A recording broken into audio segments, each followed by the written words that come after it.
Погибнеш, згинеш, Україно, не стане знаку на землі.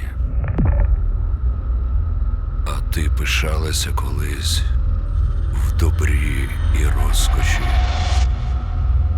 в країну, мій любий краю неповинний, за що тебе Господь карає тяжко.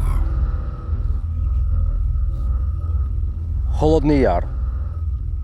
Лише від цієї назви протягом століть у всіх ворогів України стигла кров у їх жилах. Адже в самій назві цій криється величезна містика, величезна сила, химерність, харизма. Пуповина України, серце України, душа України, вона походить звідси, з Холодного Яру. Вже ще кілька століть тому звідси починалося гайдамацьке повстання. Трошки більше 100 років тому назад. Визвольна боротьба українського народу за свою державність. І саме на цьому горбі, швидше всього, вперше побачив Холодний Яр Юрій Горліц-Горський. Маленький Кавказ, Кавказ в мініатюрі. Звичайно, Горліц-Горський був письменник, він трошки перебільшував щодо Кавказу, адже величних гір у Холодному Яру немає, але в Холодному Яру є велична історія і величний дух. Вічний вогонь Холодного Яру, котрий криється у цих жовтих зараз лісах жовтня, просто в землі, в самому духу Холодного Яру, і щомиті він виринає назовні, коли Україна зазнає небезпеки. Вперед! Холодний Яр кличе. У всякого своє лихо, і у мене не тихо, хоч не своє позичене, а все-таки лихо. Нащо ти згадувати, що давно минуло, будить колишнє, що засинуло, хоч і я той, я той, я той. Вже до його і стежки малої не осталось, і здається, що ніхто і ногою не ступив і там. А згадаєш, то була й дорога за монастирем Отриного до Яру.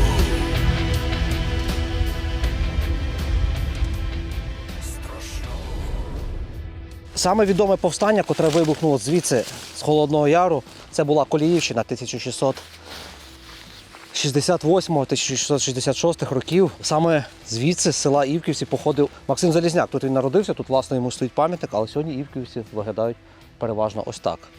Це практично занедбане, вимираюче дуже село. Якби тут не ось цей, я не знаю, як це навіть правильно назвати, зерноленд, є магнітом для туристів, куди приїжджає там молодь, а автобусами щойно прямо бачили з дітьми. Це єдине таке, можна сказати, знаєте, сільськоутримуюче підприємство, довкола котрого люди організовуються і живуть. Якби ще не воно, Івківці взагалі перетворилися повністю на хащі. Так, а свого часу звідси Залізняк з Холодного Яру почав робити збір селян, невдоволених гнітом польської влади, польських поміщиків. І потім вони рушили під Умань, де до них перейшли загони Івана Гонти, котрий спочатку служив наче полякам. Тоді вибухнуло це величезне повстання.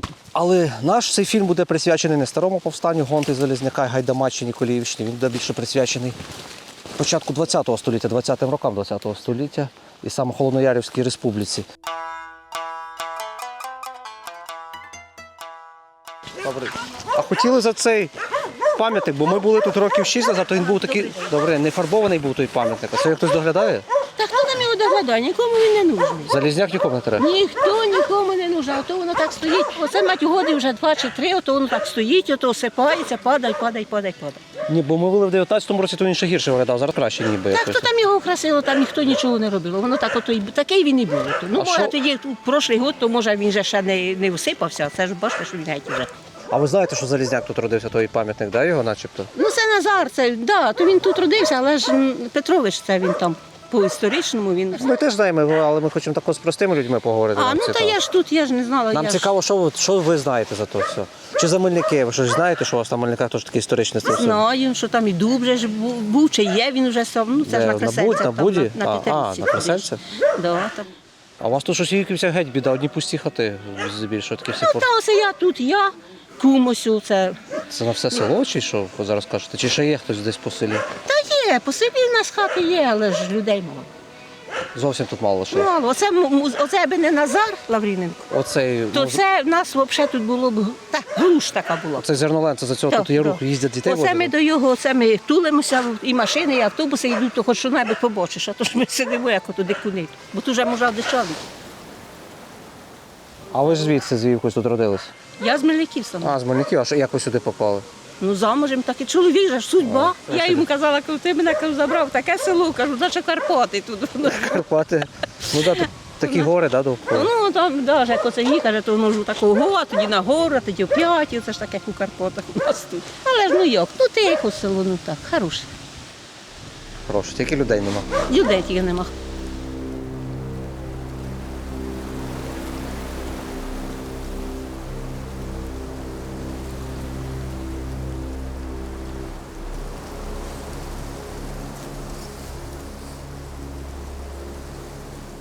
Чого-чого, а покинути хат на Чигиринщині не бракує. Тут їх незліченна кількість.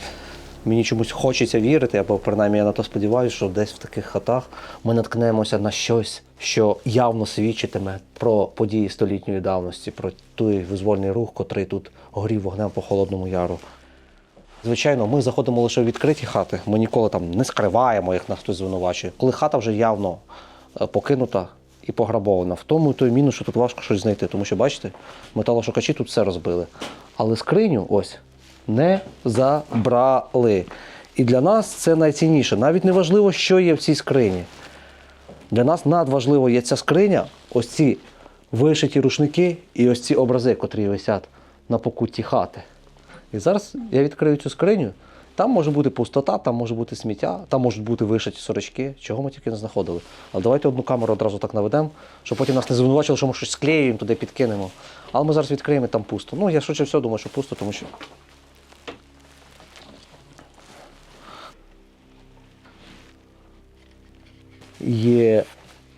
Є газети і є якийсь зошит чи блокнот.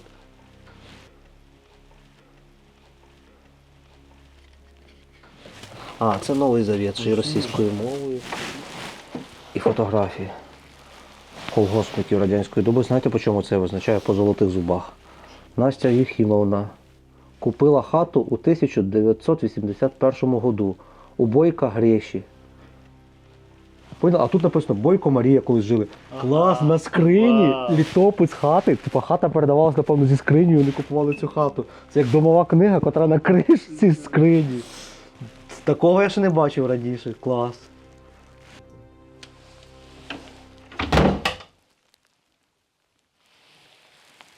Чому ж такі рубрики завжди, коли залазиш в якісь хати, набувають популярності? Тому що в нас, в кожному, присутній прадавній інстинкт збирача і цього мисливства. А це такі на генному рівні закладені прямо, ну не рефлекси, а звички, коли оце щось знайти, віднайти. Тому нам всім подобається скарби, гриби, тому є риболовля, так багато людей на цьому помішані. Тому що це таке первісне, внутрішнє відчуття, котре от розум, скільки б ти не розвивався, не здатний його ще подолати. Тому що розвиток розуму відбувся там за останні кілька століть дуже стрімко так. А до цього збиральництвом і таким пошуком їжі якоїсь ми займалися десятками тисяч років, а то й мільйонами. Тому воно завжди вабить людей. Оце ти відкриваєш двері, і що за ними? Що за ними? Це лоскочить уяву просто до страшного. Ого, що за ними? Дивися, чоловіче. Ікона така. Дуже великі. Хто знає, в радянський час робили руками такі ікони. Це точно вже період незалежності України. Це або радянський час, або дорадянський ще. Але в радянський час робили хтось ікони, звичайно. Хоч релігія була під забороною, але в андеграунді вона існувала.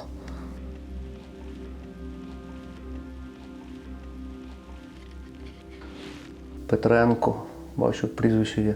Петренко атаман такий був у Холодному Яру. Чиє ж теж прізвище було поширене. Горчик, який Василю Чучупаку ще видавали кашу якусь, подивіться. Ну, це жарт, звичайно, тому що це може бути цілком там просто середина ХХ століття, але цілком може бути і старий. Йо-моє, дивись, дивись.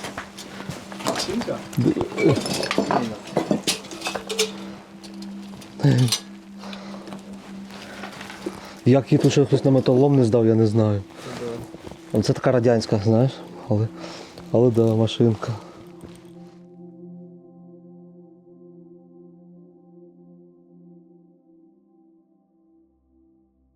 В селі, звідки за основною версією походить Максим Залізняк, де він народився, в Івківцях, залишилося вже вкрай мало людей. Село таким є спорожнілим, занепавшим. Пам'ятник той в такому стані.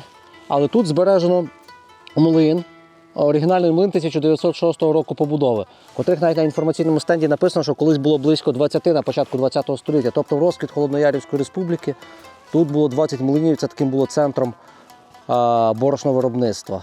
А там далі зараз є така туристична, сучасна принада для дітлахів, для любителів комфортного туризму, музейного туризму, такого академічного туризму, Зерноленд. Завітайте, тут не суцільні хащі в Івківцях. А ми залазимо назад в цей млин і рухаємося далі по Холодному Яру.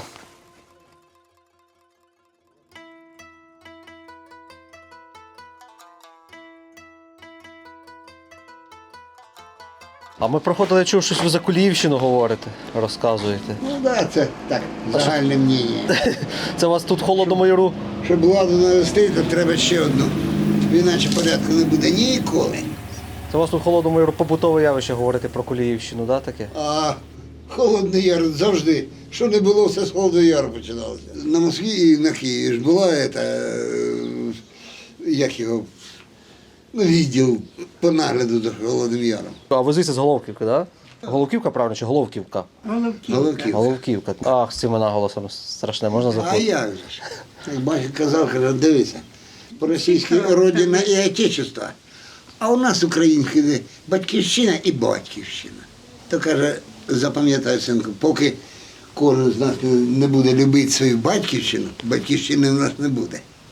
А ви читали колись цю книжку «Холодний Яр» Гордіса-Горського, чи не доводилось читати? Вона там починається просто словами, що вони заїхали сюди, в ваше село, чи вам не доводилось читати? Я й не знаю. Я знаю, що Холодний Яр туди й монастир Матронівський. все. Будда, все воно там. Да, буде. А ви себе не вважаєте Холодним Яром тут? Це все Холодний Яр Ну все вважається. воно, да. Ну тільки Це ж він жителя, то розлом іде сюди, потім це на Чигирину, туди пішло, це по селах. Так він і йде. Тут же ж колись море було Холодноярське. Холодноярське море прямо? Да. Ото ще Сарматське було море. Там, де монастир, униз, якщо спускатися, там корабель лежав. Забрали кудись, комусь потрібен. А хто це вам таке сказав, що там корабель? Плоскодонка вона там була. Коли ви бачили, чи вам хтось сказав? Та я пацаном мене батько не возив.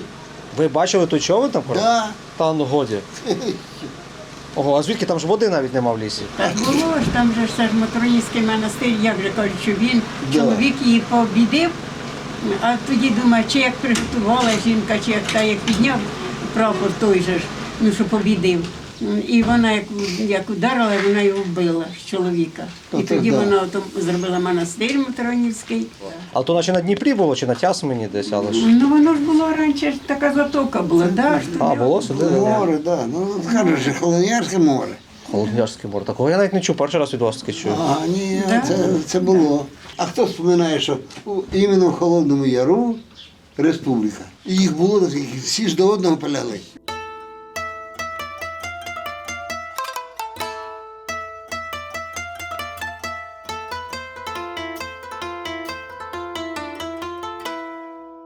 Загалом вся ця місцевість між Кам'янкою і Чигирином – це величезні ліси і незліченна кількість ось таких ярів, ярчиків. Але понесло це все назву від одного яру, холодного, котрий знаходиться, власне, ось тут внизу. І Гордіс Горський його описував, як він дуже моторошний, реально прохолодний і такий темний. Зараз ми спустимося в сам цей Холодний Яр. А в Холодноярівську республіку, центр якої знаходився в селі Мельники, котрою керували брати Чучупаки, входило від 20 до 30 сіл, котрі були непідконтрольні червоним, не денікінцям. Ніхто не міг потикнутися в ці ліси, адже сюди потрапити було дійсно дуже страшно. І тут на перехресті, коли виїжджати на хутір Буда, на Грушківку і далі на Мотрин монастир, стояло таке дерево чи купа з черепів більшовиків. І було написано «Холодний Яр». Ласкаво просимо до Холодного Яру. Йдемо до цього страшного Холодного Яру вниз, просякнемося його атмосферою. Окрім всього великого урочища, саме в серце, саме дійсно в той яр, який називається Холодний. Ще є така штука, тут говорять місцеві всі, що Холодний Яр або приймає тебе, або не приймає. І щоб його повністю зрозуміти, він має тебе прийняти. І на мою думку, аби він тебе прийняв, потрібно зануритися сюди, саме в глибину лісів і поводитись дуже тихо, з повагою до лісу. Ліс потрібно поважати, адже він живий. Навіть в тій книжці описано, коли там згадував один старий дід, каже, от ти лісу не любиш, бачиш, Андрій, бо ти йдеш там, ламаєш гілочки, затоптуєш траву, а в лісі потрібно дуже бути обережним. Лісовик насправді так ходить, що в нього і звуку немає. Він ніколи не замне травички, не поломить якоїсь гілочки, не зашкодить ніякій тварині. За це його ліс любить, за це його любить Холодний Яр. Тому Холодний Яр і ховав тих місцевих людей, котрі жили в гармонії з лісом. А брати Чучупаки, котрі, власне, лежали в початку цієї Холодноярівської республіки, села Мельники, взагалі карали місцевих селян, котрі недбало ставились до лісу, котрі не любили ліс. Адже ліс тут для місцевих людей це щось сакральне. Він все життя їх годував і все життя їх охороняв. Ну і, до речі, ми зараз попали в таку пору, коли повстанці саме переходили вже з лісу в підпілля, адже наставала зима. І як теж в книжці Горліса Горського згадано, морози охолоджують жар повстань. Адже тоді всі переходили або на хутори, або на села, або ховалися в величезні підземні землянки, такі по лісах, в яких моментами могло знаходитися десятки, а то й сотні коней і жити теж сотні людей в лісі під землею. Це були перші прототипи країв УПА. Старі діди з Холодного Яру ще вчили підпілля УПА створювати ці підземні сховища, підземні схорони, в яких можна жити, ховатися і вести боротьбу. А він такий дійсно цей Холодний Яр, дивіться. Яка тут дуже дивна енергетика, сильна.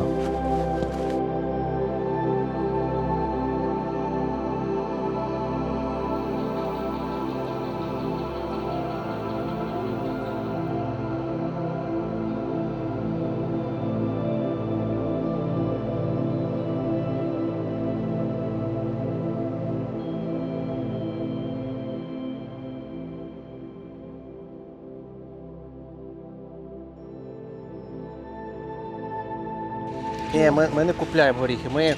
Ми фотографи, журналісти аж з Києва, попали до вашого Холодного Яру, бо місця такі історичні, нам цікаво дуже тут. А ви що, будете собі бити помаленьку біля? А я їх так, якщо посушу, то я їх тоді мию та додаю до їх сахарку та печу коржики. Печете собі такі коржики? Да. Я вже залишилася саменька, діда заховала. А дітей мали? Троє. Троє десь, але десь до міста повиїжджали, так? Да, пішли заміж та повиїжджали от баби, а баба саменька. А як у вас в селі кажуть? Ксенія чи Ксенька на вас кажуть? Мене звуть Санька, а я пишуся Ксенія. А як? А в селі Санька називали? Фотографуєте, хочете А ми кіно- бабу грабить? Да ні, де ми хочемо грабити. Вас підвезли. Хотіли вас питати це. А ви ж за цих щось гайдамаків, за козаків тут вашим Не чую я дитину нікуди, я не ходжу. Ні, я колись стара. вас розповідали ж, мати розповідала щось, то у вас такі історичні. Ой, коли там його розповідають, як мати була неграмотна, а я по фермах робила, не було коли ходити куди. Але ж чули загалом, що у вас тут такий Холодний Яр, то воно таке? Я там не була, моя дитина, хоч і Холодний Яр, ну я там не була. Де, бо біля я монастира не були? неграмотна. Ви не були біля монастиря там ніколи? Ні. А у Мельниках? В Мельниках раз мать була, завезли як кота, так як оце ви підвезли. А що ви стільки багато кіз самі тримаєте собі? Добрий день. А молоко здаєте чи? Машка, Ромашка, Мальва. І ще хто? Лілка оного, чорна циганка, Люся. А бачу, ви любите своїх кіз собі, так? Люблю. Тішитесь сидите? Да, вже 78 років, чи 79. Вам 79 років? Да. Ого, виглядаєте дуже гарно. Я думав, молодше набагато. А я вірую в Господа, і Господь мене обновляє з кожним днем. Да, думаєте? Я баптистка, А. вірую в Ісуса Христа. Що ви знаєте, які історичні землі живете? Пишаєтесь? Чи не знаєте, що то холодноярівські землі? А откуда я знаю? Знаю, що і вже з самого дитинства я ж тут постійно живу. Я історію Не так дуже мало знаю. не любите. Не інтересуюся. У мене Біблія, оце в мене постійне читання, Слово Боже, на хресті написані проповіді, оце утішення все в Ого. Ісусі Христі.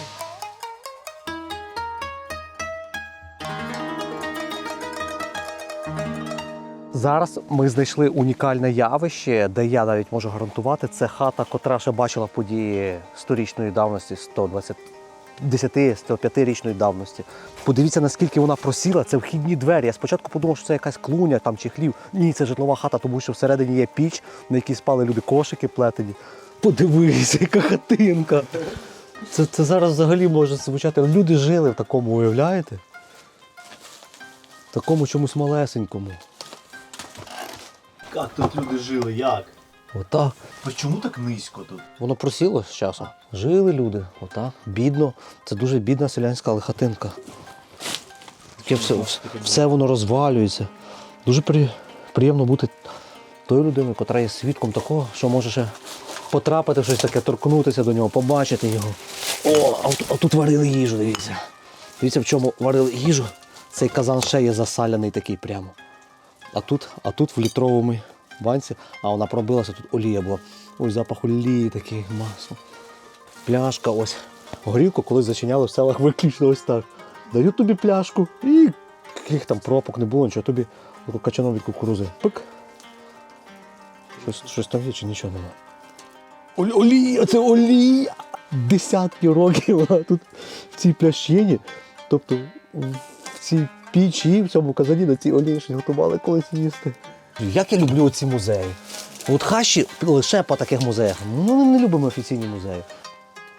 Ну, я берусь сміливості сказати, що ця хата бачила повстанців Холодного Яру.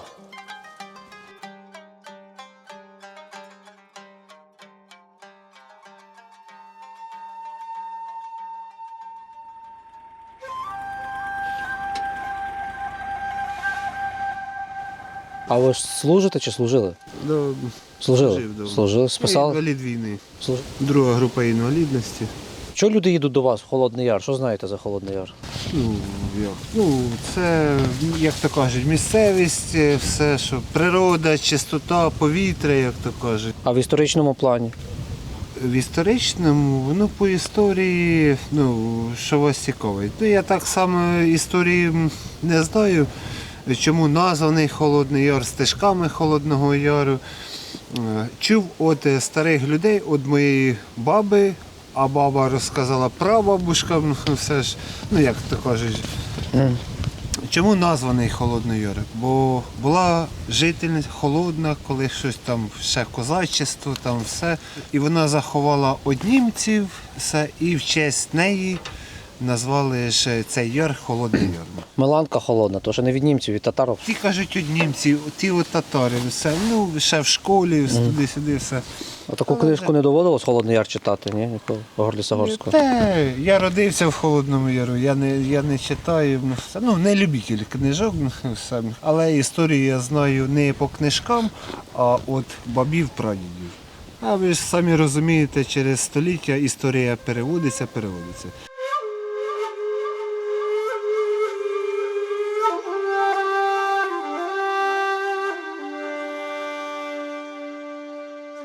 Депутатська газета, так? Да? Да. А ви кажете тютюн чи як на нього? Чи бакун? Ні? Це обично табак, табак домашній. Хай собі курять. О, Аби іншим не мішали. Ага, дякую. на кукури. То хороше, я думав, що воно таке тяжке буде, що я зараз паду. Та ти її ще не розкурив. Та хороше. Ну таки, ого, Вірджинія така. А що, щось чули колись за ці Холодний Яр, що у вас тут було? Ці всі повстання 100 років назад. Була республіка Холодноярська. Була. Як помним, не помню, а чули, що розказували. Понимаєш, при совєтській власті про це не говорили. Я вам скажу так. В школі про це ніхто нічого не говорив. Про лампочку Ілліча розказували кожен день. А про це тоді таке время було, тоді не розказував. Зараз правильно, зараз історія України, що її люди мало знають, тому що ніхто тоді цим не займався, ніхто в школі дітям не... Так же само, як зараз за ту російську мову, що в нас всі, хто з'єднався від Москви, можна було, всі перейшли на свої мови, там поляки чи не поляки, а ті литовці, естонці і всі такі. А українці не могли, тому що не могли прийняти рішення, чи нам... Бо така була власть, яка казала, що ні, нам треба і по-російськи, і по... А у школі не треба нікого заставляти. Дитсадик на українську, цей на українську, школу на українську, і все було б нормально. І ніхто б не прийшов би зараз освобождати російськоязичне населення сюди.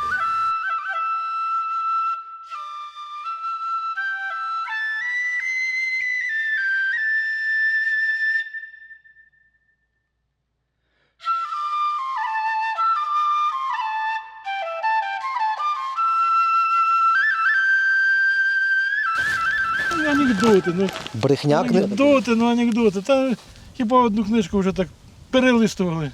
Анекдоти. Горліса Горського анекдоти брехня? Ну, взагалі Цегольського я не знаю. А що брехня саме? Ну, видумані історії. Видумані, надумані, прибавлені. Воно ж не соответствує абсолютно. Ну, а ця вся історія з республікою їхньою, з братами Чучупаками, з повстанням цим. Бандити місні. Оце і все, що люди скажуть вам про їх. Вони бандити? Про бандити місні. Оце все, що народ може сказати про Чучупак. А ви цікавилися цим, читали, чи це ви просто так, за спогадом? Один за одним люди місні так розказують. Я їх то не знаю лічно. Оце ж радянська влада такий наратив посіяла. Ні, люди місні, не радянська влада, люди місні розказують. А в центр, де вони більше були, то так люди їх називають, по-другому їх не називають. Так, якось так. Я думав, що за 34 роки незалежності України вже нема такої думки. Ні, є. Впевнено говорите, що бандити, а які конкретні факти от за них свідчать, що вони бандити? Хтось переказував щось, баба, мама. Оце постійно були перекази за те, що вбивали, як не слухаються, і грабили, як не слухаються, і дівчат таскали, як не слухаються. Ну, коротше, такі були постійні розговори. А як може бути така кількість освічених людей? Вони всі були з вищими на той час освітами, всі вчителями, були священниками. Чого вони стали бандитами? От як це не видається? Я не знаю. Не видається вам дивним? Ну, мені ні. А ви тут родилися на Мельниках? Ну, так, в принципі, так. А пробували читати хоч колись одну книжку про них, от, чи ні? Про Чучупак ні. Ні? Про Чучупак нічого. Хто їх знає, хто вони? Ніхто ж не знає. Та як ж ні? Вчителі вони чи священники? Та ж є документи, є царські, є радянські документи. Чи вчителі священники сиділи, а їхні люди десь працювали. І хто докаже, хто вони і чі вони. Так це дивіться, це навіть червоні цього не відкидали, тому що є документи, чіткі їхні ж збережені в архівах, їхні фотографії. Так. А тут ви не думаєте, що брехню всіяли таку? Якщо документи. То що по місних людях. Ну, Гасло по їхнє, містах воля людях. України або смерть. Гасло знаєте? в них прапор, чорний прапор, на якому тризуб і написано воля. Так, вони, може, на общу щось хотіли, але для місних були бандити. А Грабили, і вбивали, і забирали, і так А далі. кого вони грабили? Простих людей чи що? Звісно. А чому ж тоді село до них все йшло? 10 тисяч, 15 тисяч людей в них було в загоні? Ну, по того, що виходить, воно так як ото й було тоді видно. Опять же, хто писав? Та Той, от хто спогади почав- писали, Горліс Горський, який тут жив, він писав. Писав отаман Іван Лютенко, який був учасником цих подій. Червоні документи, є ж в архівах документи, як вони сиділи в в'язниці, що вони з ними робили. Може, що й писали, ну все одно прикраси дуже багато. А за червоних що ви чули, як сюди совєтська власть становилася? А за червоних ніхто ніколи нічого не балакав, бо це табу. Взагалі за червоних табу було балакати. Зараз люди не дуже хочуть його щось споминати.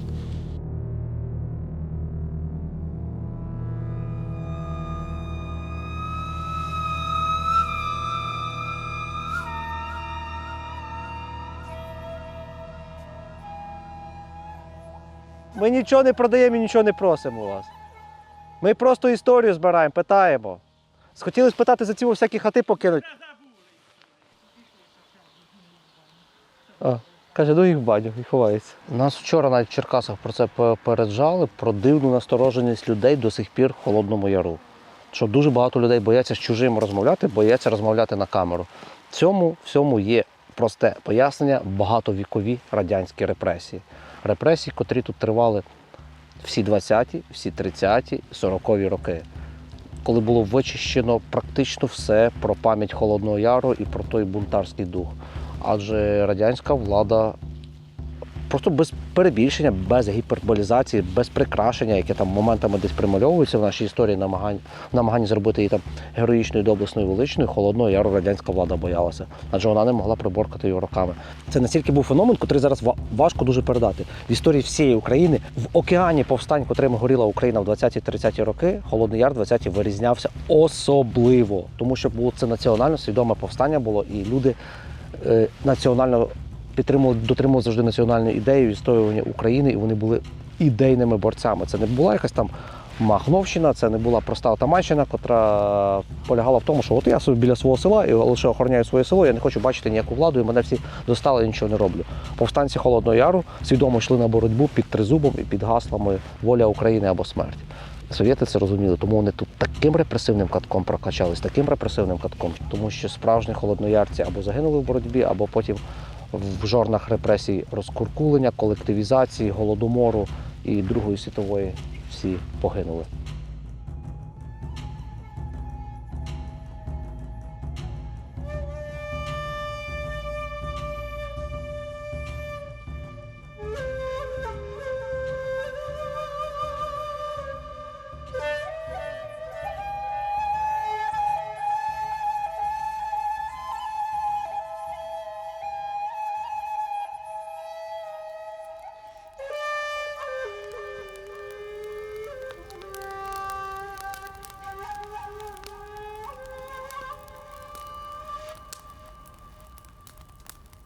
До яру колись гайдамаки табором стояли, лагодили самопали, ратища стругали, сходилися в ремні, мов з хреста зняті, батько з сином і брат з братом. Тарас Шевченко за свого життя, мандруючи по своїй рідній, зараз це називається Черкащина, коли це була Київська губернія, звичайно, не міг не відвідати ці місця. Він був у Мотриному монастирі, він був у Холодному Ярі, адже ще від свого діда він чув оповідей про славетні часи, коли Залізняк і Гонта звідси, саме з цього яру, де ми сьогодні проводимо першу ночівлю своєї експедиції і стоїмо таким табором, як колись гайдамаки стояли. Звідси вони почали своє велике повстання проти поляків. І потім вже в 20-ті роки холодноярівці, повстанці цієї Холодноярівської республіки, навіть в спогадах того самого Горліса Горського, дуже часто читають поему «Гайдамак», яку написав Тарас Григорович Шевченко, частину з якої я задекламував на самому початку. Вони отак десь біля ватр, біля багать, смажучи дикого цапа, котрі бігали отут нічними лісами, вони його смажили на такому вогні і сиділи. До речі, цікавинка, холодноярівці здебільшого послуговувалися в лісі. От темнота, ліс, як знати, свої йдуть, не свої чекісти. Знаєте, як це описано в Горліса Горського? Вони робили звуки дикого цапа. Я не знаю, як це звучить, і на сьогодні чи є дикий цап. Що це дикий цап?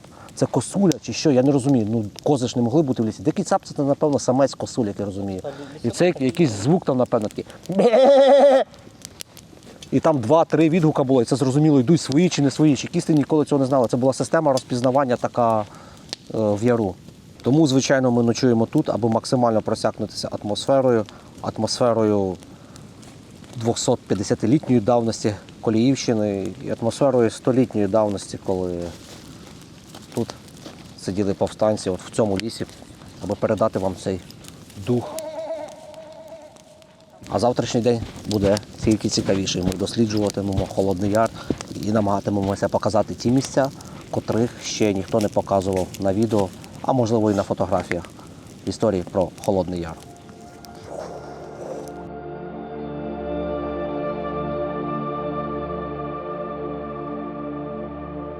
Тут в Холодному Яру в міру активності, звичайно, розвивається туризм. До війни він дуже активно розвивався, зараз це все притихло. Найбільшою ахілесовою п'ятою Холодного Яру – це є дороги, адже шлях сюди буремний і важкий, як шлях до свободи. І бачите, свого часу навіть будували такі вежі, котрі там реконструйовують сигнальні вежі ще гайдамаків, запорозьких козаків, котрі тут будували. Але, в принципі, в Холодному Яру 1920-х років існувала своя система сповіщення, коли село передавало інформацію. І оця центральна така дорога, яка проходить через Мельники, Медведівку, нею тут часто їздять туристи на хутір Буда, туди до Мотриного монастиря, Холодного Яру. Але в спогадах Юрія Горліса Горського і всього цього повстанського руху дуже часто згадуються мельничанські хутори, адже Мельники такі розкинуті по цих всіх балках, ярах, і от мельничанські хутори пішли туди. В ті краї вкрай рідко ступає нога туриста, але вони є мальовничими, як на мене, самими автентичними, такими архаїчними, котрі залишилися в Холодному Яру. Звичайно, ми там не знайдемо столітньої історії, але принаймні ми зможемо її там поуявляти і наблизитись максимально до неї ближче, ніж ось тут в центрі, де є асфальтна дорога, де є сучасні ось такі вежі. Тому ми зараз спробуємо рушити туди, в ті ущелини на мельничанські хутори і знайти шматки такого старих хмельників, хоча б трішки схожих на ті, як вони виглядали 100 років тому назад.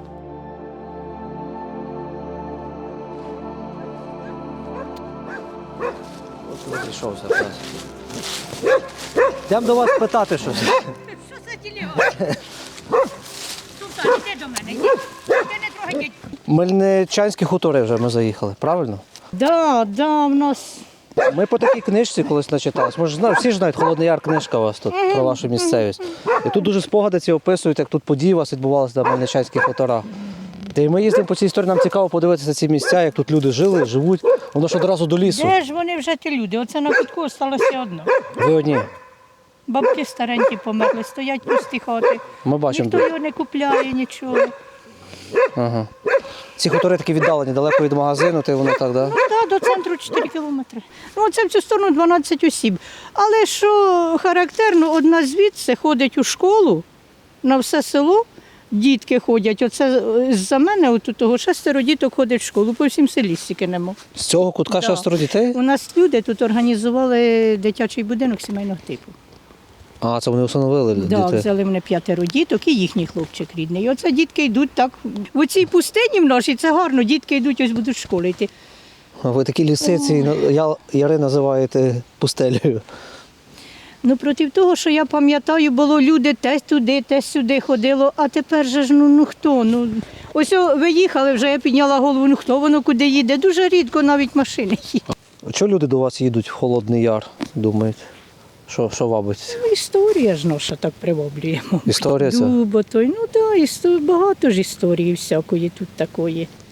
А ви тут споконвіку живете завжди? Так, я тут родилась і тут І живу. батьки, діди тут жили? Так, тут весь час прожила. Я люблю ці місця. Я продаю ці хати, ніхто не купляє, хоч би якийсь дачник купив. А у вас були такі тут, що хто історію досліджував? Колись Роман Коваль, ці края ходили на ваші хутори чи ні? Питали вас щось тут? Так, отут, ось зараз пригадаю. Це ще я працювала все життя в сільській раді. Приїжджав Роман Коваль і вони навіть купили отут хатку, тут були десь. Отут дядько такий живе, а це перша гребля, а то друга, його хата. Він так любить на оцю тему всяку історичну спілкуватися, дядько Василь там такий. Султан. Попадеш у камеру.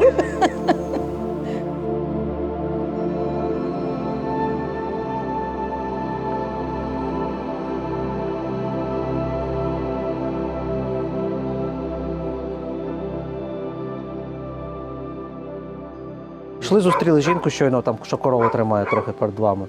І вона сказала, що тут хата сіра, що ви цікавитесь історією, начебто. Я сам 53-го року вже народження. Це були ті часи, коли про це боялися згадувати. Вечорами сидимо, баби посходяться. Ну, тут баба в мене була 1888 року. Дід Грицько тут був 1876-го.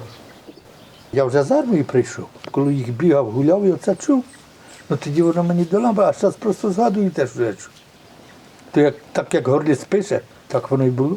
Так я чув від них, від тих бабів. А в лісі оставалися люди. Ще й довго так оставалися люди. А ще до 30-х років були деякі там. А їх, значить, як вже колективізація була, а їх запрошують, що ідіть, що ви там сидите в тому лісі. Це ніхто вас не буде чіпати. До того, як почалася війна перед цим, так їх в селі нікого не стало.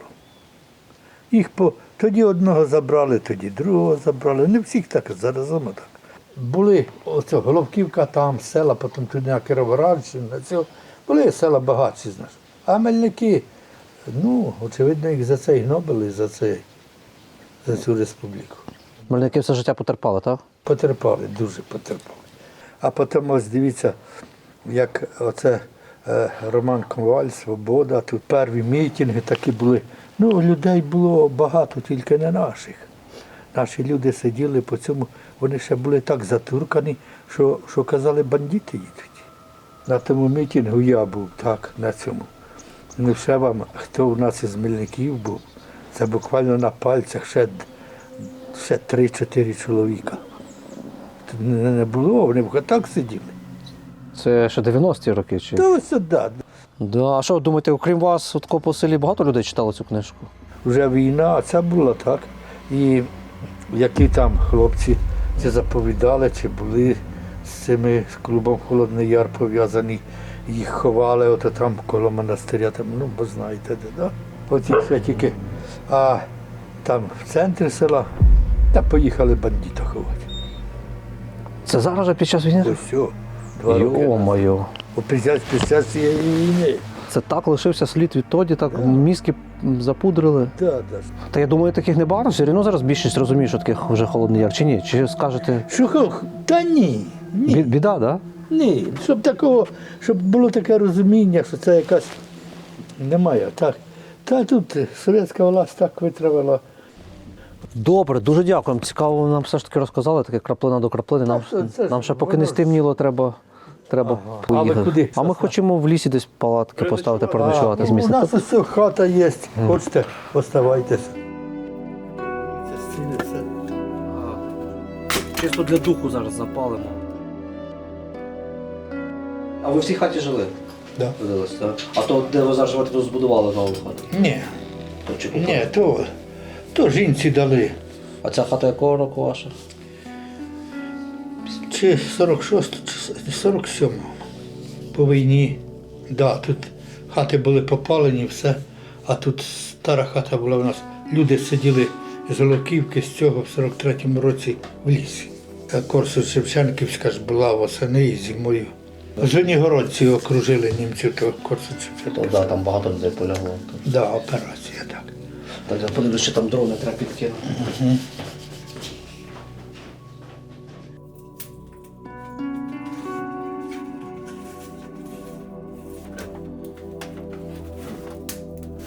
А чому стільки ікон? Тут це мало. Це мало, кажете, ну такі ікони Ну такі, да, немало. Та в нас це ж тут трохи їх зараз тих, бо баба була не така прихильниця, до церкви не ходила, не цьому. А її мати, то це ж була на цьому, запекла всі праздники, все соблюдала, так у неї там ікон, що вони тут всі стіни треба було завісити. Хата 46-го року. Ми в хаті 46-го року, на газеті 91-го року нарізаємо ковбасу і сало. Зараз з паном Василем вип'ємо по чарочці. Давайте, якщо так. У вас радіо по дротах не працює вже? Але якась радійка є, може вона тягне чи не тягне оцей от прийомник. Я не можу зрозуміти, чому всі АМ-хвилі переповнені румунами, навіть тут. Я коли думав, що у нас на Хмельниччині, там Румунія близько, але тут теж Румунія. Ні. Фема немає ніякого, є тільки АМ того. Давай Румунія, яка різниця? Вони бігають.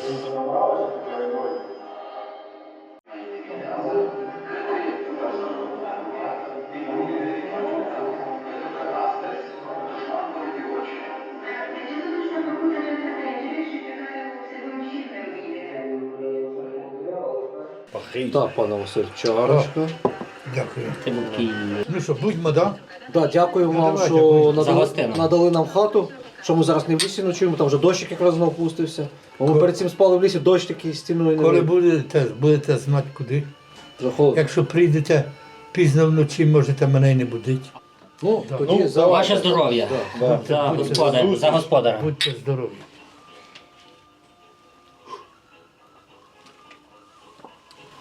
Я ще хочу вам все зняти на камеру, принести фотографію, бо це цікаво. Люди 1800-х років народження, ваші прадіди, так? Так. Давно все добре. Ми сьогодні ще так харчувалися, що Гречки у нас багато, чому так мало не зробили? В хаті? Вони ж теж жили ще в цій хаті? Ні, Чи ні, вони ні. старіші якісь хаті жили, так? Ні. А це скажіть, як ім'я, як звали це ваш прадід?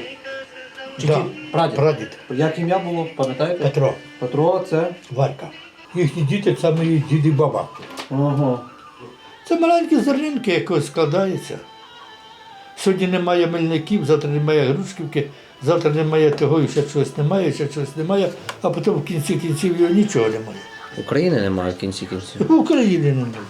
А хто ваш от, улюблений український представник мистецтва будь-якої галузі? Або діячки. Діяч. От найавторитетніший, який ви вважаєте, що внесок зробив беззаперечний. Прямо так, щоб якійсь одній особі, то ні. Ну всі, другий раз дивися, є, вони і в Києві скрізь, де хоч і проживають люди, але є які носії такої аури української, підняться, да? Носії такі є. Наприклад. Якесь, та не можу сказати. Я про це можу сказати одне. Це Тарас Григорович Шевченко. Це така глибина. Нема тут кобзара ніде в хаті цій. Отут десь лежить. Є, подивлюся, може побачу десь. Ще який. Ну, холодний ярд. Хоч на своє позичене, а все-таки лихо. Нащо то все згадувати, що давно. Да, то надо читати. Я на пам'ять просто трішки пам'ятаю ще, але не все. Нащо бачся, те згадувати, що давно минуло. Будить бо знає колишнє, добре, що заснуло. Хоч і яр той, вже й до його і стежки малої не осталося, і здається, що ніхто й ногою не ступив там.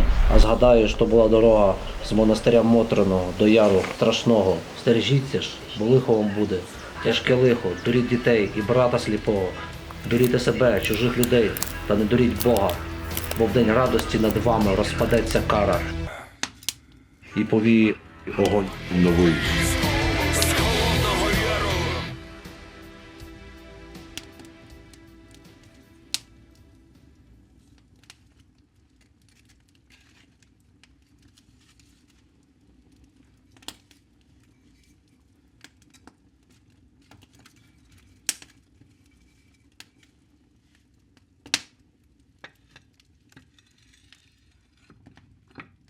Дивлюся мовчки на рушник, що мати вишивала, і чую, гуси зняли крик, зозуля закувала. Ось чорнобривці зацвіли, запахла рута м'ята. Ось голуб вже змахнув крильми, сміхнулась люба мати. Дуже вдалою наша була ідея поїхати на Мельничанські хутори. Ми тут максимально занурюємося в атмосферу початку ХХ століття, адже ми ночували в цій хаті, де безліч артефактів, котрі реально нагадують той час. І зранку ми взагалі зараз знайшли незлічену кількість девайсів, які можна відтворити той побут, в якому жили козаки на початку ХХ століття. Ви ще можете пам'ятати таке, напевно, з 90-х, з радянських часів, коли ваші батьки, діди збивали ось таку пінку, потім її наносили на бороду зранку, поголитися біля такого зеркала, на фоні грає українське радіо, або просто хтось співає, і ви берете цю небезпечну бритву і нею починаєте порати свою бородою. До речі, козаки Холодного Яру, в переказах багато хто з них носив довге волосся. Навіть в творі Василя Шкляра «Чорний ворон». Белетристика така, яку я раджу всім почитати, якщо вам наукова література складна, то починайте з «Чорного ворона». Це книжка, яка вас захопить і розкаже вам, що таке Холодний Яр, ви його полюбите, і для вас це стане дуже цікавим. Історія Холодного Яру.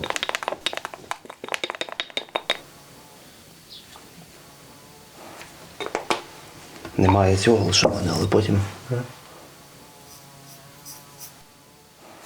Але це все небезпечно. У 21 столітті ми можемо лише реконструювати для того, аби ви уявили, як це відбувалося на початку ХХ століття і всередині ХХ століття.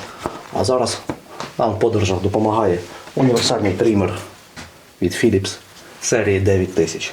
17 позицій і 120 годин заряду.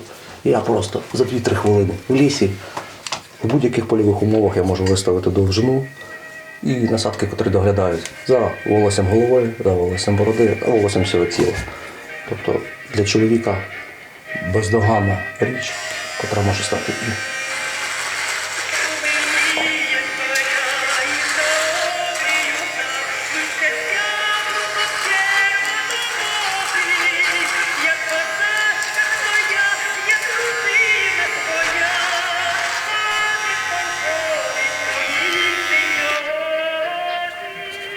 преміальний догляд за вашою бородою. Борода за лічені хвилини стає охайною. Трімером можна користуватися як в вологих умовах, так і в сухих умовах. Тому я думаю, це ультракрутий подарунок для всіх чоловіків до їх дня народження, Нового року, 6 грудня, Різдва. Даруйте своїм коханим. Кохан та Хаші рекомендують. Philips серії 9000.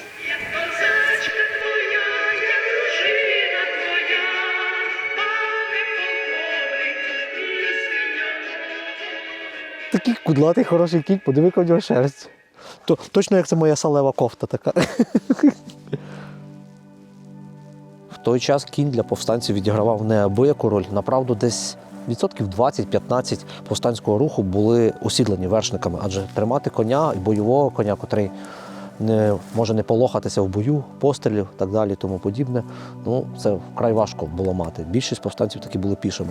Але я думаю, що вагоміше на цю тему, більше про коней, про ці підземні січі холодноярівські, про підземні укриття і про історію цього краю ми поговоримо з людьми, котрі фахово займаються цією темою. На жаль, ситуація з вивченням Холодного Яру, знаєте, яка в Україні? Я зараз не хочу говорити, скільки вишів в Україні з історичними факультетами, скільки в Україні вчиться людей на істориків. Ну, напевно, щороку тисячі людей випускаються. Але фахово темою Холодного Яру в Україні займається, раз, два, ось так. Якщо з ногами і руками, точно на пальцях можна порахувати. Чоловік 20-10. Ми зараз далі з такими людьми поспілкуємося у хащах Холодного Яру.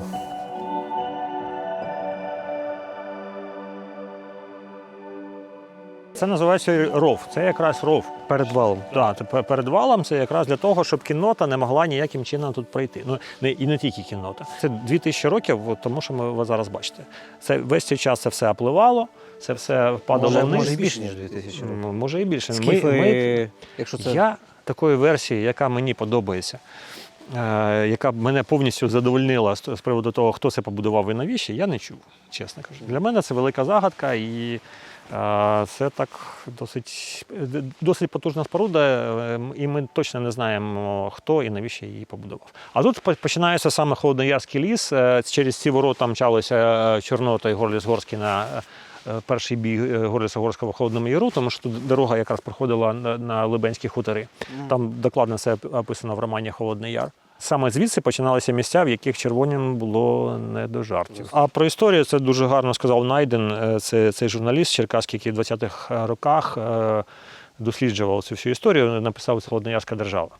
І там вона починається словами: є місця в країні, які покохала історія. В принципі, гарно. Дуже гарно. Може, прямо фільм так можна назвати. Ці місця покохала історія, Холодний Яр. Ця яблуня пам'ятає Горліса-Горського. Вона тут вже була в Січі. Тобто, увидіть на такі...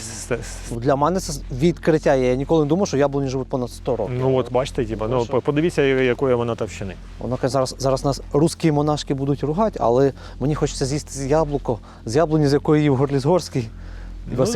Цілком можливо. Ми, до речі, брали, залазити не треба, звичайно. Зараз ми якось так трясанемо, але знизу вже все пооббивали. Чим нам збити? Ми зараз робимо такого, по-хитрому. Не треба хуліганити. Це руська церква, мені не шкода. Та не треба, слухайте, давайте без... Бандити. Хтось буде яблуко? Це Мотрин монастир, це вважається серце, цитадель Холодного Яру, фортеця. Вона знаходиться на Холодноярському плато, на возвишенні, довкола все величезні ліси. І саме тут 1918 рік, якщо я не помиляюсь, настоятелька цього жіночого, він же був жіночим монастирем, спочатку був чоловічий, вона попросила Олексія Чучупаку, тоді ще навіть не Василя, аби він зробив самооборону монастиря, адже це після закінчення Першої світової, коли Росія виходила з Першої світової, ешелонами, залізницею дуже багато поверталося дезертирів, демобілізованих. Був хаос, люди поверталися зі зброєю. Це пояснення, чому в Холодному Яру було стільки зброї. Тому що ця самооборона, яка організувалася, вона цих всіх дезертирів, ці потоки, які йшли з Заходу, верталися в матушку в Росію чи вглиб туди України, вони їх всіх роззброювали. Років 5 тому біля села Грушківка, де ми з вами були, було знайдено 15 гвинтівок Маузер. Закопаних в лісі? Закопаних в лісі, совершенно вірно. Ух ти, яка краса. Яке зараз сонце, ці чорні хмари, тут сам Бог робить цю картинку. Це символічна могила компанійця, цілком незрозуміло, де він знаходить, де саме він був похований, але у Горліс-Горського написано, що це було між хамами. Я знову хочу зробити відглуження, бо ми тут читали «Холодний Яр», тому знаєте, всім радимо читати «Холодний Яр» Горліса-Горського. І там, по суті, початок роману, перших десь 10 сторінок, 20, там згадується як компанієць, сотник. Він поїхав до Чигирина, до молодої дівчини на узбережжя, туди, в сторону узбережжя, і загинув від рук коцурівців. Тут теж не будемо вникати в історію. історію, тому що між отаманами, отамани Холодного Яру це були свідомо національно налаштовані отамани, котрі воювали за республіку. Але в той час в Україні, 18, 19, 20 роки, була ця стихія атаманщини, і кожне 10-те село мало свого атаману, який сповідував або чорта, або Бога, або інколи взагалі тільки своє село і нікого нічого. Коцур це якраз був такий представник, котрий спочатку начебто виступив проти червоних, потім об'єднався з червоними, утворив червоне козацтво в Чигирині. Потім врешті-решт він знов відхилився від червоних, виявив, що чорні прапори анархії. Але так ніколи не працює. Якщо ви бороните своє село, ви врешті-решт втрачаєте і державу, своє село, і все. Чим відрізнялася саме Холодноярська військова організація?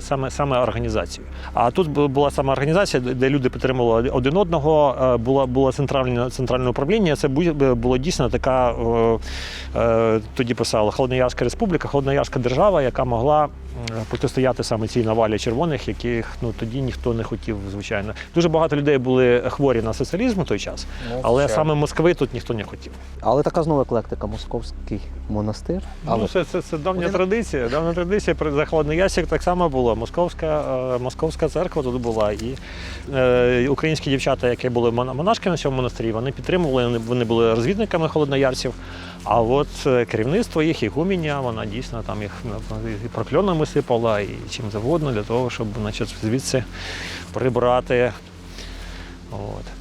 Господарське подвір'я монастиря було ось тут, на цьому місці. І ось там починається вал малий, і оце вони, якщо пам'ятаєте, на початку роману прийшлися отак по валах. Між головним валом і монастирем. Звертаємо вздовж валу, да? І ось знову виходимо на край господарського подвір'я. Далі вал робить крутий поворот направо, а по яру між цими двома виступами валів виходить нагору дорога, що я її бачив, коли під'їжджав до монастиря. Це якраз ті печери, про які писали. В книжці Гордиса-Горського «Спогади», 100 років назад майже те, що відбувалося. Отам в корчах замаскований хід у підземелля, до лабіринту печер, які досить добре заховалися. Зараз неохота брудитися, а весною полізем. Покажу тобі. Кожна виложена дубами. Печера має 2 виходи і слідуючі. Всі вони сполучені між собою, але заплутавшись, можна ходити до смерти в темноті і не знайти виходу. В них ми запас зброї переховуємо. А ми з вами спробуємо забруднитися і можемо залізти. Це пряма мова козака Андрія Чорноти, який розповідав Гордису Горському про ці печери. Так, тут обережно, сильно кричати тут не треба, типу всередині. Так. Від захвату. Кричати від захвату не будемо. І краще всім не залазить, хоч одного залишить назовні, тому що стелю краще не зачіпати. Тут десь, до речі, є напис 1918 рік. Треба ось його тут знайти. Прямо? Да, ми цей раз його сфотографували, десь тут на стіні. Ось воно. 1918 рік. Реально, 1918, так? Да? Це ще коли вони першу оборону монастиря тут робили. Хтось тут, але саме початок цих буремних подій. Я не думав, що це пов'язано саме з цим, але хтось тут написав це на згадку. Ті часи люди тут. Ті часи. Монастирське, або ще древнього цього городища, фортеці, підземні ходи, да? Котрим тут може бути 3000 років, 2000 років, 1000. Невідомо, хто і коли це побудував. Це, скоріше за все, була система печер, вхід далі завалений. Що це в нас таке? Це вентиляція. Це саме те, про що і кажуть, знаєте, як в кожному селі є, не в кожному селі, а в багатьох містах таких, які пов'язані з історичним моделом України, розповідають, що є такі підземні ходи, де там 4 людини на конях можуть там проїхати. Зрозуміло, навіщо їхати на конях під землею, але це все зрозуміло. І воно тягнеться там на десятки кілометрів. Тягнутися воно може, але має бути вентиляція хоч якась, для того, щоб люди могли там дихати. От бачите, таким чином вентиляційні отвори створювались, і саме вони і руйнують такі підземелля. Із-за того, що звідти потрапляє волога, і таким чином відбувається руйнація.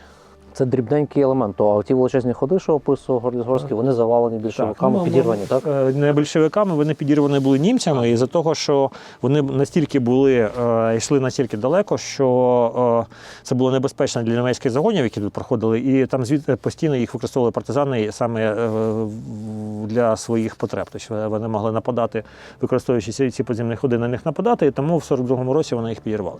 Але загалом по лісі всяких ходів і ще таких...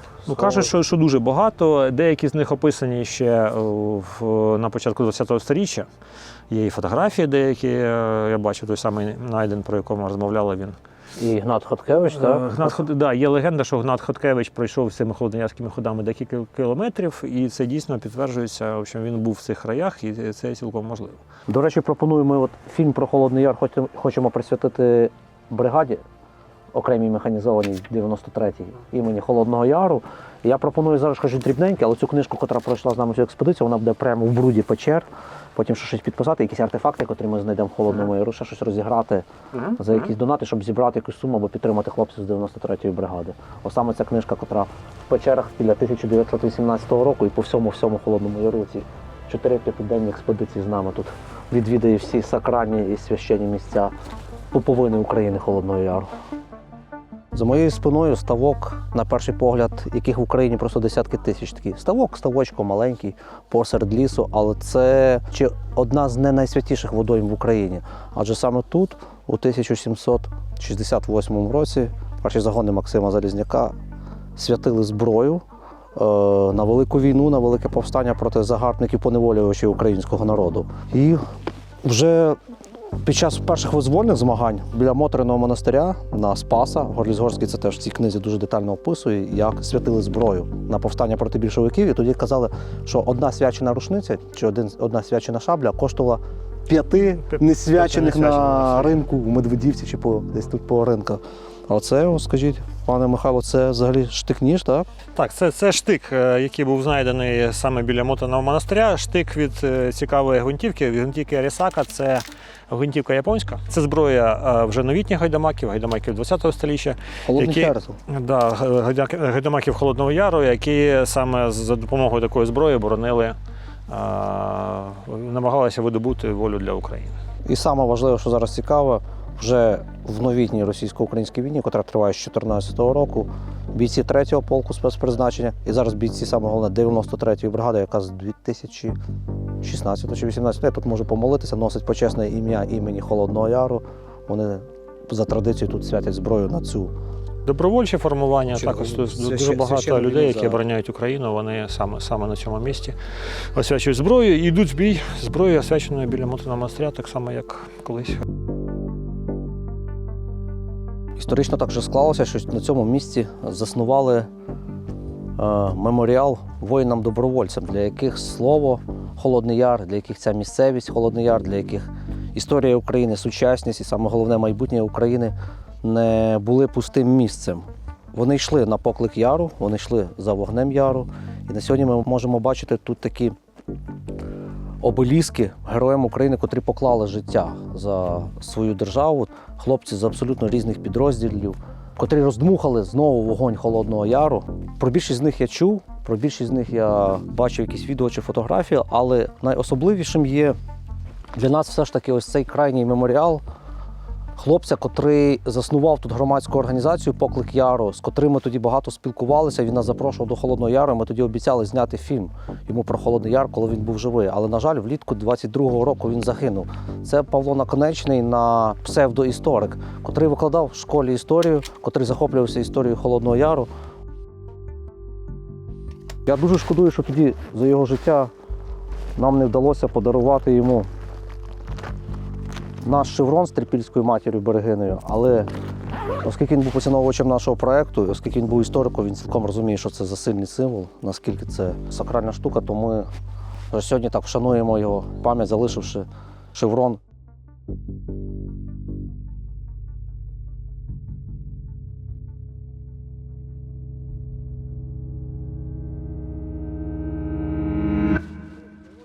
Тут фактом місцевість була пересічна, тут кругом яри, бугри, балки. Тобто ти сюди сходиш, можеш вийти там, орієнтуватись дуже. Скажіть мені, куди ми йдемо на пошук? Ми йдемо ми умовно називаємо це місце Підземна Січ. Ну це не Підземна Січ. Це холодноярський табір, який існував, вряд всього у 20-му, можливо, у 21-му році. Я думаю, що в 21-му. Ми там провели в березні 14-го року, квітні-березні 14-го року ми там провели розкопки. Ми розкрили одну землянку, відновили її і прокопали оці окопи і бійниці. Дід один в селі казав, то ж, каже, то Чучупака був гайдамак, і каже, А що, каже, начиталися Шевченка і пішли в гайдамаки, каже. Ні, він не так каже, не вгадав. Він каже, начиталися Шевченка і пішли в банду.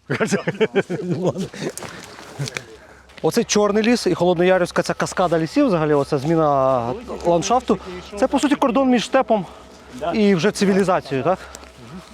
Тут люди жили і воювали споконвіку. Із-за того і ментальність цього населення була така, аж поки радянська система почала знищувати, тобто нівелювати населення, переселенці, голодомори, війни, населення місцеве автохтонне скорочувалось, на його місце з'являлося прийшле, яка вже не знала історії, яка не цікавилась. І то ми бачимо, як зараз наслідок в селах, оце аморфне байдуже населення, так? Так, ви ж розумієте, дивіться, були господарі, їх розкуркулили, кого в Сибір, кого згноїли, хто голодовку помер. Голодовку страшна була. Я читав, що вже в Бутині тільки 700 людей померло. Так, то це небагато. А ось у нас Баландино, степове село, більше 2000. А яке там населення було? А там було до 3000 людей. Це більше половини? Так, більше половини. Так, чого? Тому що в Жаботині ліс, в ліс пішов гриби, знайшов якусь, знаєте, живність і так далі, а там степ. Мишей одних поїли, все. Люди споконвіку жили в такій, значить, як вам сказати, життя пов'язане постійно з небезпекою. І в будь-який момент повинен був себе або родину свою обороняти. Тобто традиція копати щось під землю, якою займалися вже повстанці, козаки 20-х, перших визвольних змагань, вона існувала ще з століть там. Так, це традиція. І починаючи, скажімо, із раннього залізного віку. А ви так по пам'яті вже орієнтуєтесь, де, що, як? Ну, так, в ярах, але ж факт в тому, що кругом же ж, ви розумієте, зараз ось листя впало, вже щось видно. А як оце літом листя, ти ж нічого тут не побачиш, бо воно все заросше. Хащі, як ви кажете, хащі, дикі хащі. Ось його дивіться, бачите? А земляночка, так? Одна, друга. От що це таке? От що це ось дивіться, прийшли, я, бачите, про цю землянку і не знав, я і перший ось і побачив. От тобі, будь ласка, що це таке? Може бути Холодноярщина, може бути Козаччина. Це треба брати металодетектор і шукати на вході. Якщо у козаків на вході є завжди соліди гублені. От. Солі? Соліди, шведські, литовські, польські монетки. А. Вони губили десь з одежею, з посудом десь викидалося. А у холодноярців гільзи, патрони і інші речі. І отаких речей в Холоднояру багато. Але дивись, яке місце. Диви. Яр, студа не видно, внизу вода, тут ще дивись, хащі, враховуючи, що це могло бути накрито. Оттуда замасковано, а заглиблення могло бути і до 2 метрів і більше. От все, от тобі схрон. Це Друга світова. Це тут жили, оце в цьому яру, отуди, жили люди. Тут вода була, і тут люди жили. Це видно по нарисах ями вже, так? Так, свіжі. Гайда, козацькі просадки, вони опливші.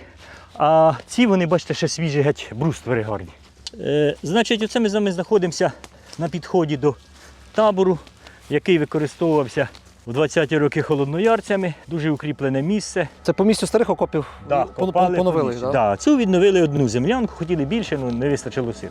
Ось бачите, виходити на поверхню не потрібно було зразу. Тобто принцип законів фортифікації Першої світової і Другої світової війни. Тобто виходиш і зразу в бійницю лягаєш. Тобто підійти в схил, і де тягнеться він отак, підійти дуже крутий. Зайти можна лише цієї, значить, південно-східної сторони. Внизу також є землянки, але вже набагато більше. Я так думаю, для коней там внизу. І рівно оце просіку йдеш і виходиш це прямо на це місце. Просіки, до речі, для повстанців дуже важливі були, тому що треба було, особливо для підземної січі, теж коли її шукаємо, то треба враховувати розташування просік. Чому? Тому що коні так уже через ліс по ярам не ходили, бо вони їздили по просіках саме і використовували просіки.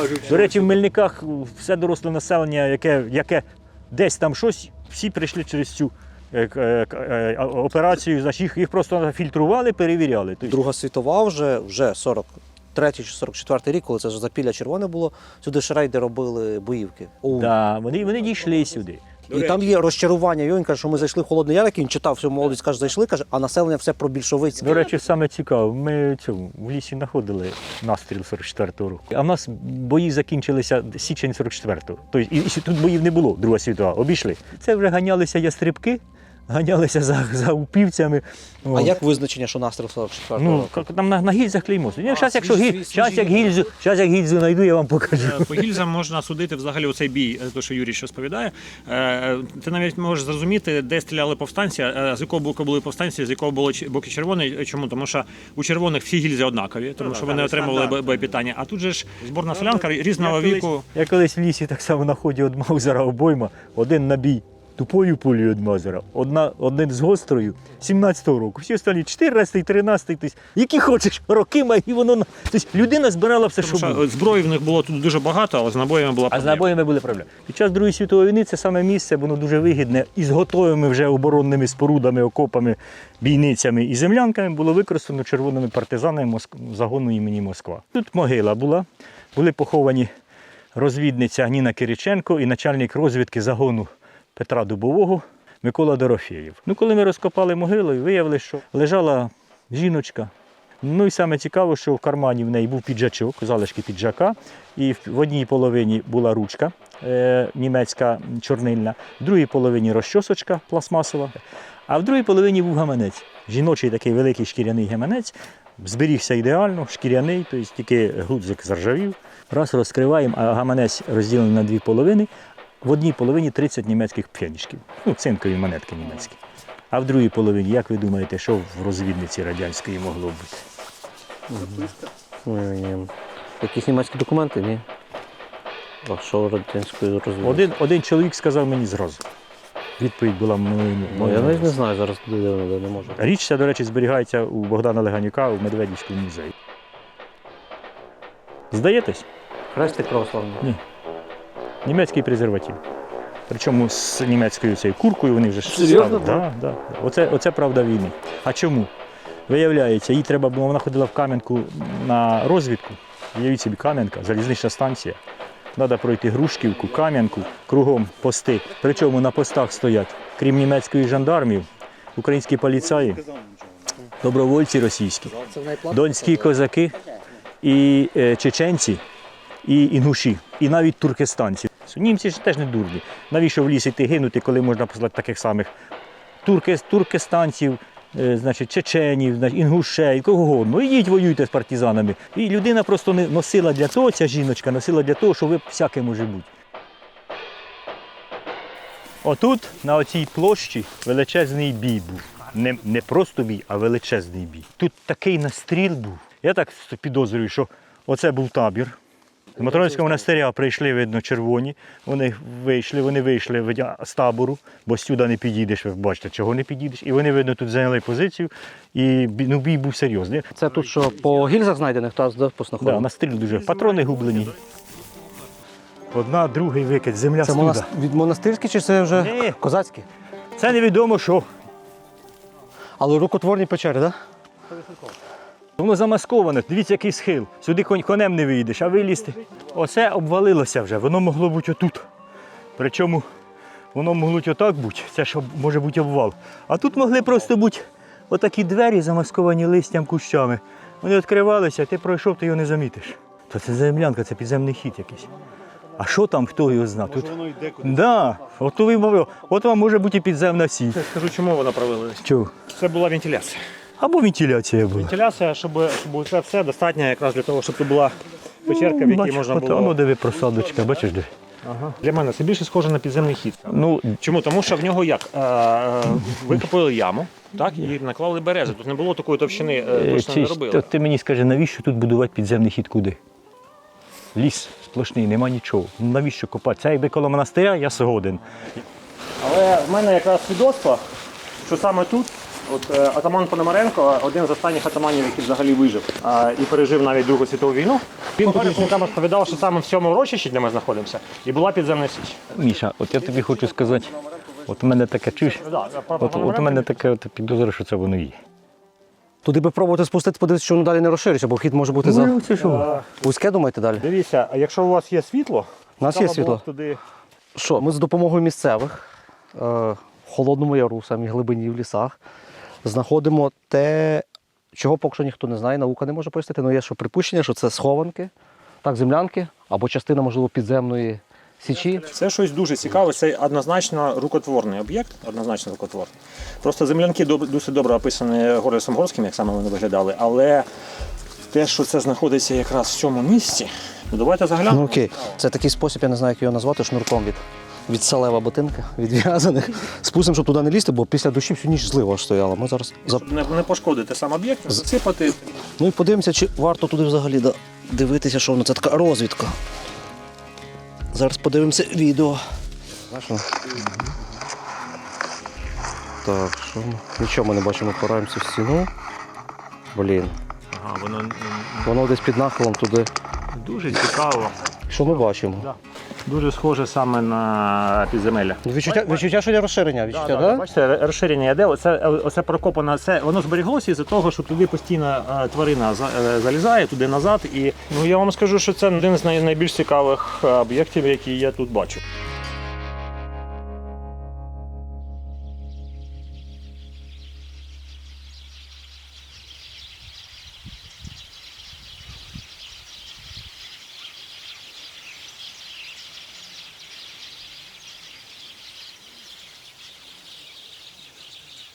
В книжці згадується, як одного разу козаки дізналися про те, що під Кам'янкою більшовики відрубали голови їхніх побратимів та наштрихнули їх на палі. Ці голови моторошно стояли і вдивлялися в сторону Холодного Яру, аби відлякувати повстанців від боротьби. Біля відрубаних голів був транспарант з надписом «Холодноярським бандитам нещадний красний терор». Після цього Юрій Горліс-Горський разом зі своїм побратимом Андрієм Чорнотою вирушають в сторону Кам'янки, і Чорнота йому говорить. Прямо це можна прочитати в книзі «Холодний Яр». Ми знали, що під Кам'янкою вночі стояла виставлена на наш бік застава із 6 чоловік з кулеметом. Стояла вона по Грушківській дорозі на Високому Курганові. Саме де ми тут зараз знаходимося, біля Грушківки, ось Кам'янка. Юрій Горліс-Горський разом з Чорнотою підповзли сюди вночі. Тихенько до цієї залоги 6 чоловік зарізали їх, відрізали 6 голів більшовиків. Потім повернулися до залізниці назад під Кам'янку, зняли голови своїх побратимів і на ті палі настромили голови цих чекістів, котрі стояли тут, в цій залозі. І написали московським червоним катам України національний терор. Отак тоді тут боролися з большевиками. І ми зараз просто ходимо цими місцями. Це фантастично, коли ти в книжці читаєш опис цього кургану, цієї дороги, ти стоїш на цій дорозі, от перед тобою цей курган, от Грушківка, ось Кам'янка, ось Холодний Яр. Вау!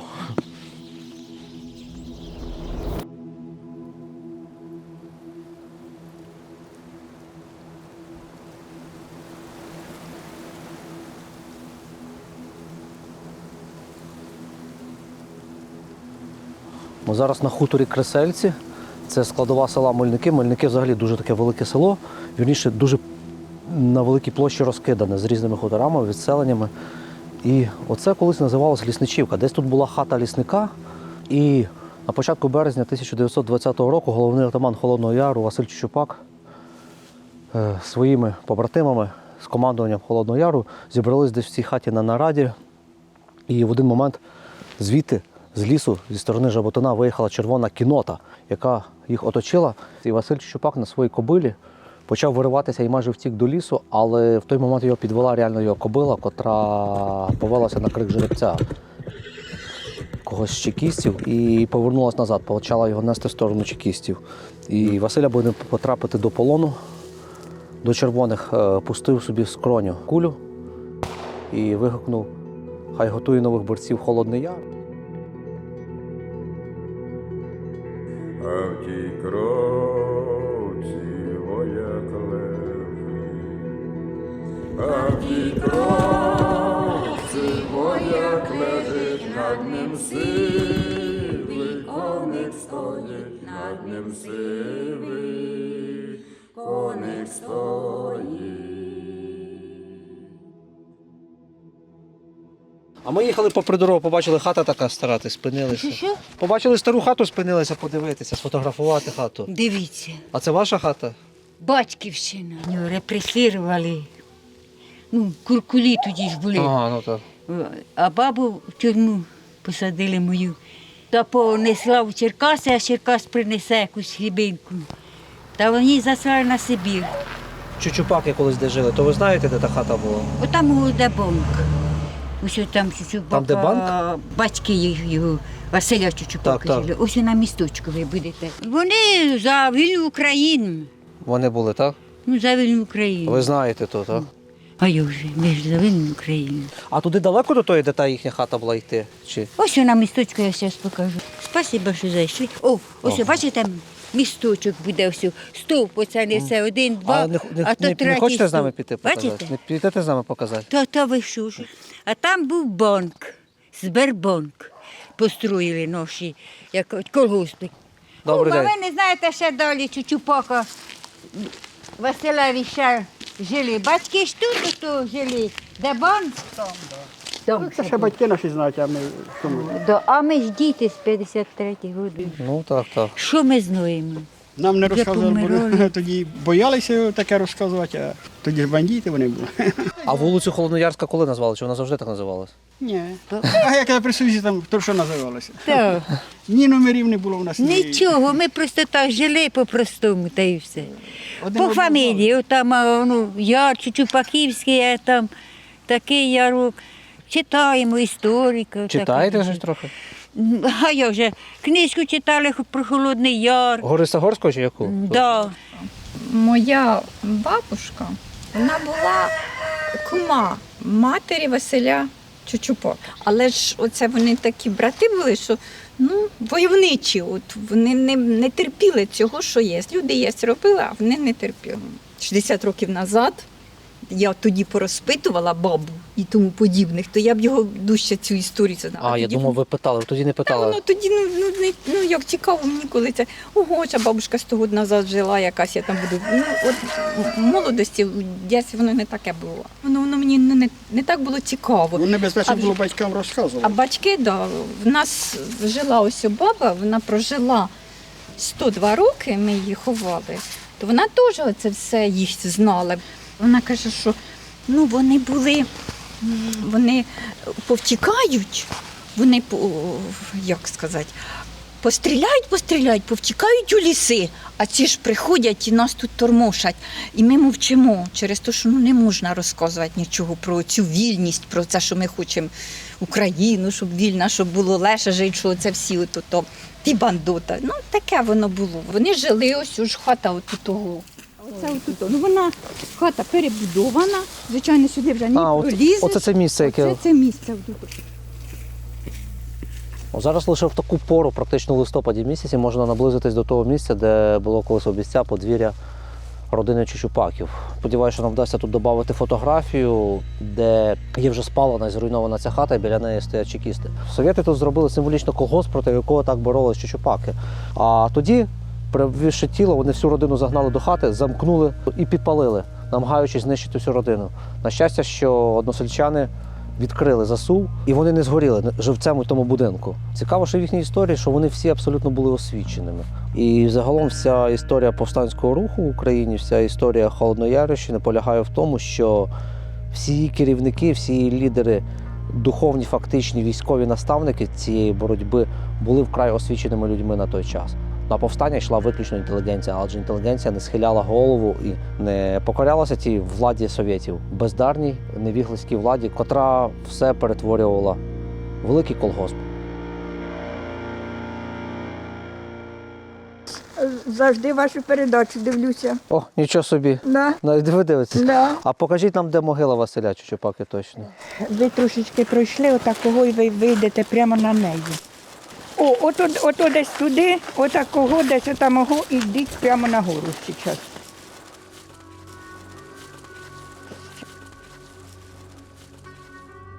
Звичайно, ми не могли оминути повз могилу Василя Чучупаки, котра, на щастя, збережена, котру в 42-му році відновив Юрій Горіс-Горський, котрому поталанило під час німецької окупації потрапити знову до Холодного Яру через 20 стрішки років після цих буремних подій, котрі він описує в цій книзі. І тоді вони тут встановили на могилі Дубового Хреста. А про події 1920 року весни він дуже коротко описав. Отамана поховали на цвинтарі, на горі. Ховали ввечері, без стрілів, без пісень, без промов. Понуро мовчала озброєна юрба. І в тій мовчанці без слів відчувалася велична, грізна обітниця помсти. І направду, потім на осінь весь Холодний Яр запалав дуже величезним повстанням, десятками тисяч людей. А отак вже в часи незалежності виглядає могила легендарного отамана Холодного Яру. Впорядкована, аскетично стримана, таємнича і водночас така, велична. Молодого хлопця, котрий в 20 чимось років очолив багатотисячний супротив всім загарбникам. Пам'ятаєте поховання компанійця, про котре ми розповідали в Мотриному монастирі, на котрому було близько 10 тисяч людей? Це було урочисте прям поховання. Воно відбулося менше, ніж за місяць до цих подій. А вже через декілька тижнів ситуація в Холодному Яру дещо змінилася, червоні натискали, і тому поховання головного отамана виглядало досить суворим, досить аскетичним, досить стриманим. Але воно несло за собою грізну силу. Грізну силу, котра ще й сьогодні подекуди виринає з-під цих розломів холодноярівських, з-під цих химерних і дивних ярів та могутніх лісів. Не стій коню надо мною, не стій коню надо мною, неси мамці новиною, неси мамці новиною.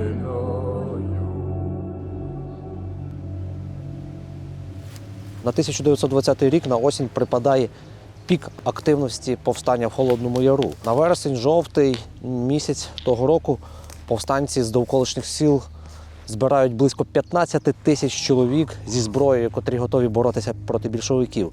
В цей час до них приєднується степова дивізія Костя Блакитного. Теж в кількості близько 15 тисяч чоловік. Вони збираються в Медведівці, об'єднуються і вже маючи 30-тисячне військо, розганяють в цих околицях більшовиків і починають володіти цією територією. Тоді в Медведівці в 1920 році головним отаманом після Івана Деркача всіх об'єднаних повстанських сил Холодного Яру разом з степовою дивізією було обрано керівника степової дивізії Костя Блакитного. На хвилинку в той час Костю Блакитному було, або його справжнє прізвище Пастушко, було всього лише 22 роки.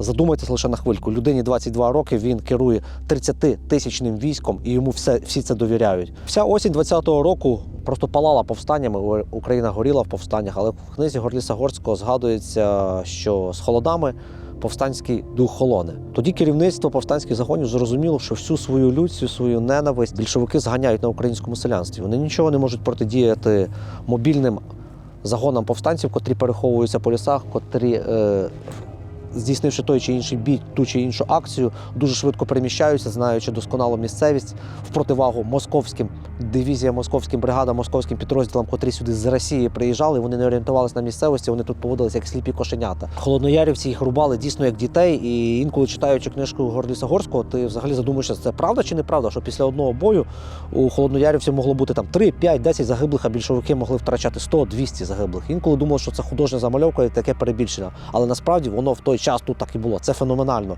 І потім навіть Горліс Горський описав Холодний Яр – це фантастичний приклад того, як маленькі за чисельністю, але дуже сильні за духом, можуть героїчно протистояти значно сильнішому супротивнику.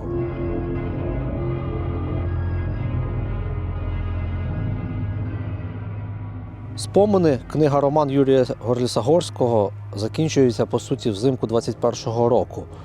Адже весною 21-го Юрій Горліс Горський вирушив на схід. Але боротьба у Холодному Яру з цим не припиняється. Весь 21-й, весь 22-й рік повстанці Холодного Яру дуже активно рубають червоних і не дають встановитися тут їхній владі. Але такої сили повстання, як у 20-му році, вони вже ніколи не здобудуть. Радянська влада всіма правдами і неправдами врешті-решт перемогла Холодний Яр. У 21-му році частина отаманів повелися на радянську амністію. Радянська влада обіцяла всім, хто добровільно вийде з лісу, здасть зброю, не переслідувати їх. Багато отаманів спокусилися на це, адже всі хотіли мирного життя. Війна всіх втомлює. Потрапивши на амністію на початку осені 21-го року, вже в листопаді 21-го року, всі отамани, котрі прийшли на цю амністію, були розстріляні.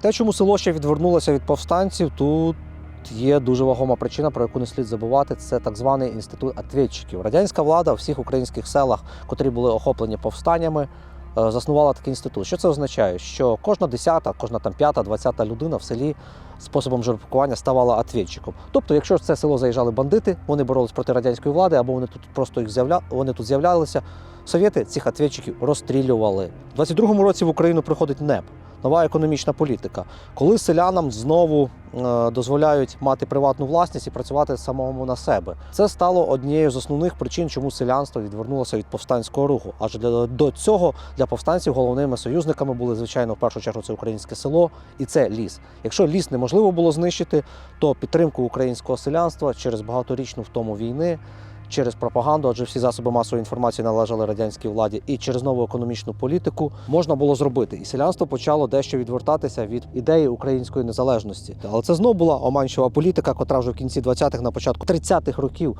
обернулася великим голодом, великим терором. Але боротьба все ж таки продовжувала далі йти. Це не були вже 10-тисячні загони, це були загони по 20-30 чоловік, дрібненькі, але вони діяли по всій Україні. Не те, що тут в Холодному Яру, але Холодний Яр залишався знов такою цитаделлю і місцем, де завжди підтримували українську державність і хотіли бачити цю українську державність.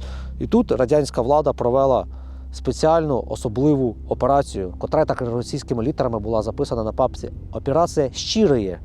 Так як вони зараз сміються з нашої української мови, це коли двоє захоплених старшин Української Народної Республіки згодилися працювати з радянською владою і під виглядом старшин, начебто дієвих, котрі спрацюють з українською владою, організували збір всіх повстанців біля Звенигородки на Черкащині, і тоді до полону потрапила практично вся верхівка Холодноярської республіки, Холодноярської округи, котра приймала участь у всіх антибільшовицьких, античервоних повстаннях. Це сталося восени 1922 року. Всі керівники і отамани повстання були перевезені до Києва, до в'язниці. За свідченнями істориків, це начебто було Лук'янівське СІЗО, хоча зараз деякі історики стверджують, що це було на Печерську. Але суть в тому, що ці отамани не пішли покірно на розстріл. І в лютому 1923 року вони підняли повстання у в'язниці, захопивши зброю в охорони і ведучи кількагодинний бій. І врешті-решт, коли у них залишалося по кілька набоїв, це зараз звучить так пафосно, кіношно, але це абсолютно правда, котра колись, на мою думку, має вийти на великі екрани якісним кіном, коли ми навчимося знімати художні круті фільми. Вони вишукувалися один навпроти одного, націлили свої серця рушниці і по останній кулі вігнали свої серця.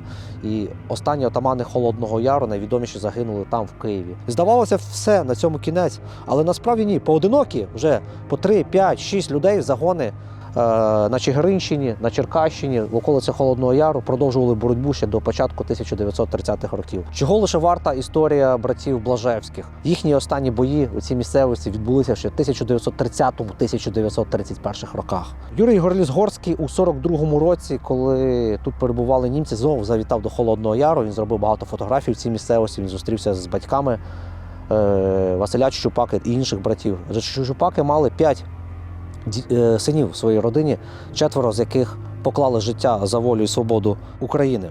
Сам Юрій Горліс-Горський вже на території Німеччини у 1946 році загадково зник. До нього під'їхало чорне авто, в яке його посадили, після цього ніхто ніколи нічого не бачив. Але в наших спогадах для української історії залишилася феноменальна книга «Холодний Яр», яка й надихнула нас на цю експедицію. Звичайно, те, що ми встигли побачити за ці 4 дні на Холодноярщині, те, що ми встигли показати вам у цьому фільмі, це краплинка в океані історії холодноярської боротьби. Ми лише спробували занурити вас у цю місцевість, показати її красу, показати велич і таємничість цієї історії. І на кінець нагадую, що ви маєте можливість отримати цю книгу Юрія Горліса-Горського, котра мандрувала з нами у Холодному Яру, бачила кожну місцину. І задонативши від 100 гривень на підтримку 93-ї окремої механізованої бригади, котра носить почесне ім'я Холодного Яру. Адже вони продовжують те, що пророкував Тарас Григорович Шевченко, про те, що і повіє вогонь новий з Холодного Яру. І він на сьогодні віє.